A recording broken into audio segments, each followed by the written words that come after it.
Hello, I'm David Allen, and this is one of a series of videos about life between lives spiritual regression or life between lives hypnotherapy.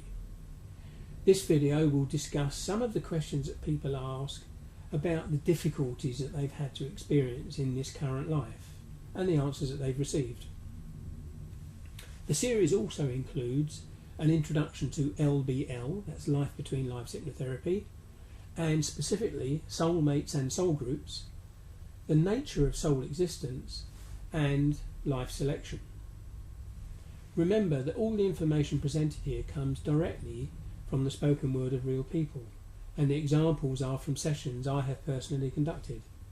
These answers come from the unique source of individual experience.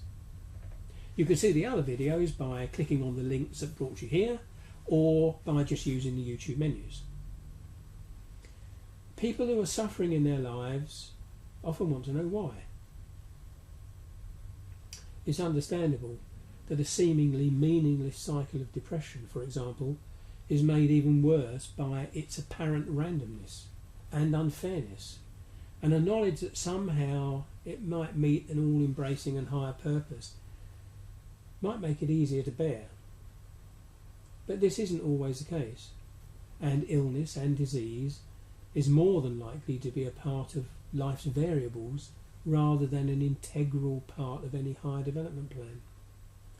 In my work as a therapist, I know that many conditions that people suffer from have their causes rooted firmly in the beliefs adopted in this current life. The future isn't a predetermined series of events, and nothing that has ever been said to me in an LBL session would support that. In the video Life Selection, I explain how souls choosing their new lives know an outline of how that life is to play out. But this is a synopsis only, and in itself it doesn't actually have to happen. Sometimes that which was supposed to happen doesn't, for some reason, even if it was part of the original outline. The lesser events, however, those that weren't even included in the outline, occur as a consequence of life, and are wholly variable and can be altered by choice. A child born with a genetic deformity, for example, cannot be the result of a life decision, and it is most likely then that such a condition was part of the plan, part of the life's outline, taken by choice. The more that life decisions affect lives in illness or difficulty, the less likely it is that they were preordained. A depression is curable. Many autoimmune diseases are curable, in that there are people who used to suffer from these conditions that no longer do. Similarly, addictions are curable, because that same evidence exists. In time, when our society better understands the causes of these illnesses, the cures will be commonplace. But that's a discussion for another time. However, it's not all about bad stuff. Sometimes things happen to people in their lives that are concerning because they are unusually different, yet they could just as easily be a gift as a burden. Depending upon understanding and perspective, the same life change could be perceived as either. On more than one occasion, people have experienced an increased spiritual awareness that has just suddenly occurred in their life, or sometimes a psychic ability. And that can be worrying when it isn't understood. This is a transcript of a description of somebody speaking about how difficulties have occurred in their life.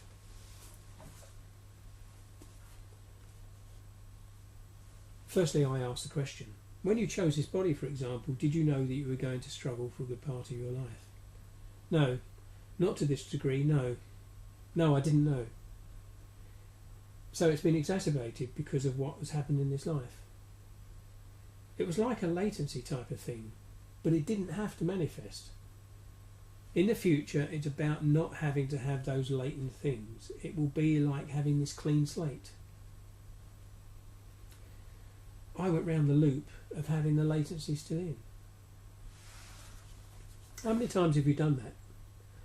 Well, there seem to be 9 very significant times. I think as we are doing this, we are resolving it.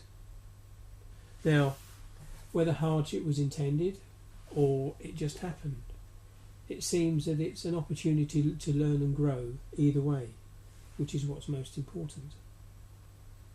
Thank you for listening. Goodbye.